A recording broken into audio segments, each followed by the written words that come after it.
கர்த்தர் வருகிறார். நான் பரிசுத்தமாக்கினவர்களுக்கு கட்டளை கொடுத்தேன். என் கோபத்தை நிறைவேற்ற என் பராக்கிரமசாலிகளை அழைத்தும் இருக்கிறேன். அவர்கள் என் மகத்துவத்தினாலே களிகூறுகிறவர்கள் என்கிறார்.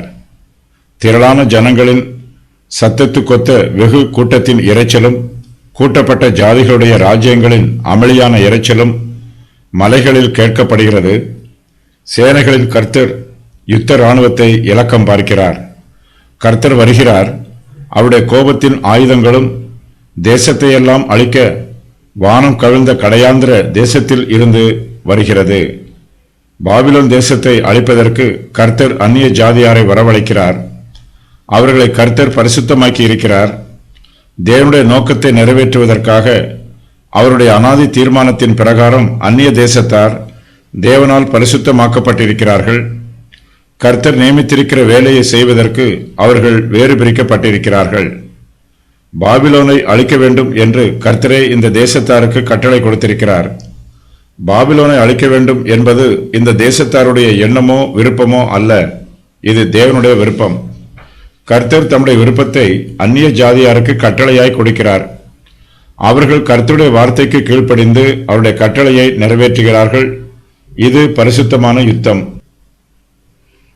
பாபிலோன் தேசத்தின் மீது படையெடுத்து தங்களுடைய தேசத்தின் எல்லையை விஸ்தாரம் பண்ண வேண்டும் என்று அந்நிய தேசத்தார் திட்டமிடுகிறார்கள். கர்த்தருடைய திட்டமோ வேறு விதமாய் இருக்கிறது. பாபிலோன் தேசத்தில் கர்த்தருடைய ஜனம் அடிமைகளாய் இருக்கிறார்கள். அவர்களை விடுதலை பண்ண வேண்டும் என்பதே கர்த்தருடைய திட்டம். தம்முடைய திட்டத்தை நிறைவேற்றுவதற்கு கர்த்தர் கோரேசு ராஜாவை பயன்படுத்துகிறார்.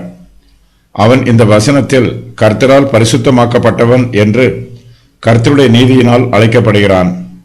கர்த்தராகிய நான் அபிஷேகம் பண்ணின கோரேசுக்கு முன்பாக ஜாதிகளை கீழ்ப்படுத்தி ராஜாக்களின் இடைக்கட்டுகளை அவிழ்க்கும்படிக்கும் அவனுக்கு முன்பாக வாசல்கள் பூட்டப்படாதிருக்க கதவுகளை திறந்து வைக்கும்படிக்கும் அவனை பார்த்து அவன் வலதுகையை பிடித்துக்கொண்டு அவனுக்கு சொல்லுகிறதாவது, ஏசாயா 45:1. கோரேசு வரப்போகிறவருக்கு அடையாளமாய் இருக்கிறான். கோரேசு தேசத்தார் கர்த்தருடைய பராக்கிரமசாலிகள் என்றும் அழைக்கப்படுகிறார்கள். இவர்கள் கர்த்தருடைய கரத்தில் இருந்து பலத்தையும் பராக்கிரமத்தையும் பெற்றுக்கொண்டவர்கள். அந்த பராக்கிரமத்தை இப்போது கர்த்தருக்காக பயன்படுத்தப் போகிறார்கள்.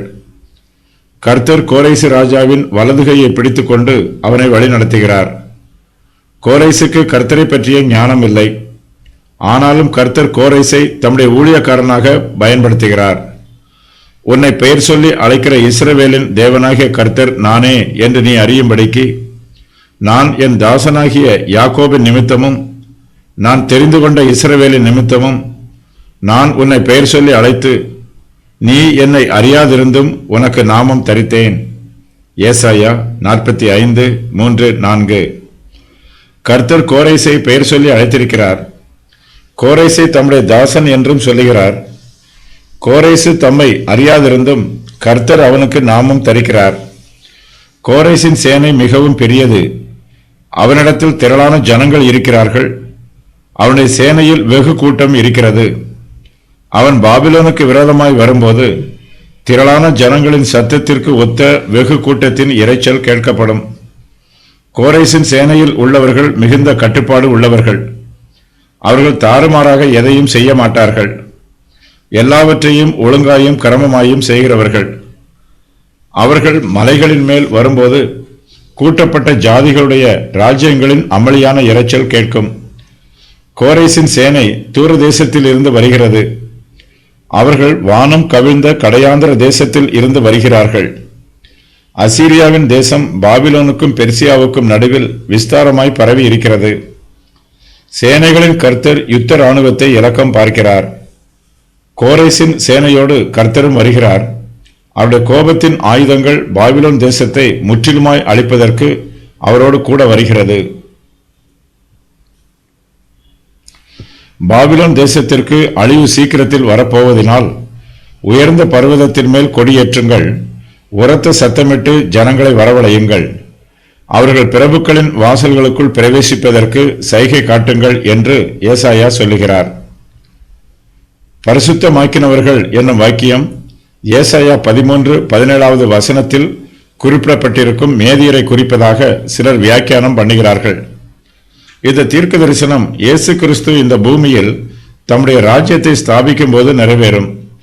ஆகையினால் பரிசுத்தமாக்கினவர்கள் என்பது கர்த்தருடைய சேனையில் இடம்பெறும் பரிசுத்தவான்களை குறிக்கும். இவர்கள் வருங்கால பாபிலோனின் ராஜாவாகிய அந்தி கிறிஸ்துவின் மீது யுத்தம் பண்ணுவதற்கு இயேசு கிறிஸ்துவோடு சேர்ந்து வருவார்கள். இயேசு கிறிஸ்துவோடு பரலோகத்தின் தூதர்களும் உயிர்த்தெழுந்த பரிசுத்தவான்களும் வருவார்கள். பரிசுத்தமாக்கினவர்கள் என்னும் வாக்கியம் இவர்களையும் சேர்த்து குறிக்கும். அவருடைய கோபத்தின் ஆயுதங்கள் என்னும் வாக்கியம் கர்த்தருடைய பரிசுத்தவான்களையும் தேவதூதர்களையும் குறிக்கும். அவர்களிடத்தில் இருக்கும் ஆயுதங்கள் என்ன என்பது தெரியவில்லை.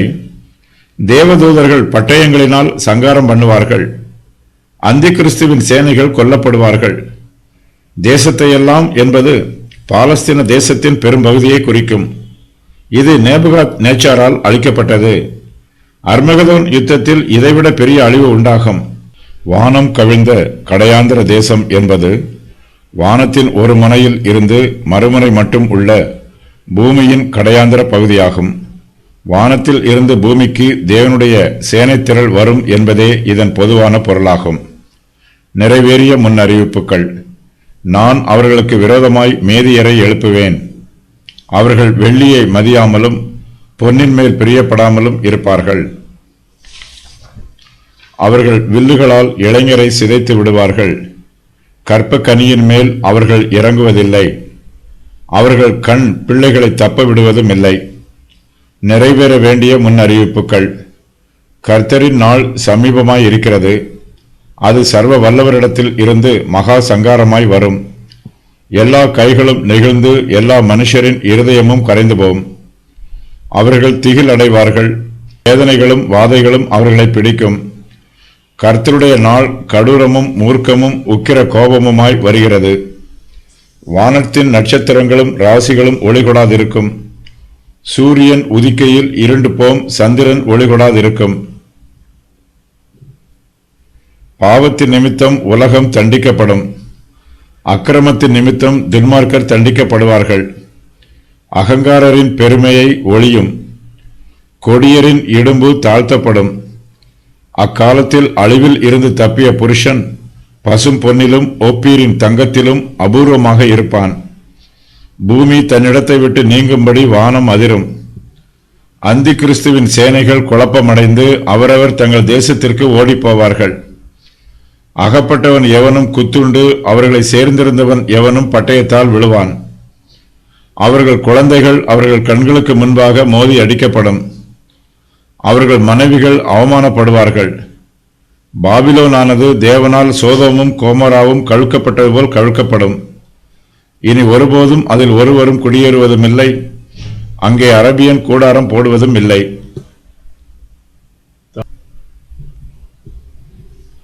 காட்டு மிருகங்கள் அங்கே படுத்துக்கொள்ளும்.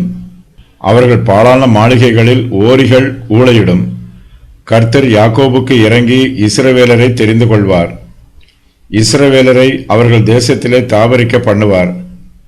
அந்நியரும் அவர்களோடு சேர்க்கையாகி யாக்கோபின் வம்சத்தோட கூடிக்கொள்வார்கள். புறஜாதி ஜனங்கள் அவர்களை அழைத்து கொண்டு போய் அவர்கள் ஸ்தானத்தில் விடுவார்கள். இஸ்ரவேல் வம்சத்தார் கர்த்தருடைய தேசத்தில் புறஜாதியாரை வேலைக்காரராகவும் வேலைக்காரிகளாகவும் கையாளுவார்கள். இஸ்ரவேல் ஜாதியார் தங்களை சிறையாக்கினவர்களை சிறையாக்கி தங்களை ஒடுக்கினவர்களை ஆளுவார்கள். கர்த்தர் உன் துக்கத்தையும் உன் தத்தளிப்பையும் நீக்குவார். நீ அடிமையாக்கப்பட்டிருந்த கடினமான அடிமைத்தனத்தையும் நீக்கி உன்னை இளைப்பார பண்ணுவார். அந்தி கிறிஸ்து ஒளிந்து போவான். பாபிலோன் நகரம் ஒளிந்து போகும். பூமி முழுதும் இளைப்பாரி அமைந்திருக்கும். கீழே இருக்கிற பாதாளம் அந்தி கிறிஸ்துவின் நிமித்தம் அதிர்ந்து அவன் வருகைக்கு எதிர்கொள்ளும். நரகத்தில் இருக்கும் துன்மார்க்கர் அந்தி கிறிஸ்துவை பார்த்து, நீயும் எங்களைப் போல் பலட்சமானாயோ, எங்களுக்கு சமமானவன் ஆனாயோ என்று சொல்லுவார்கள். நரகத்தில் இருக்கும் துன்மார்க்கர் லூசிபரை பார்த்து, அதிகாலையின் மகனாகிய விடிவெள்ளியே, நீ வானத்திலிருந்து விழுந்தாயே, ஜாதிகளை ஈனப்படுத்தினவனே, நீ தரையிலே விழ வெட்டப்பட்டாயே என்று சொல்லுவார்கள். அந்தி கிறிஸ்து தோல்வியுற்றதையும் அவன் நரகத்தில் தள்ளப்பட்டதையும் காண்கிறவர்கள் அவனை உற்று பார்த்து ஏளனமாய் பேசுவார்கள். அந்தி கிறிஸ்துவின் பிள்ளைகள் அழிக்கப்படுவார்கள். பாபிலோன் முழுவதுமாக அழிக்கப்படும். அந்தி கிறிஸ்துவை அழிக்க வேண்டும் என்னும் கர்த்தருடைய நோக்கம் பூரணமாய் நிறைவேறும்.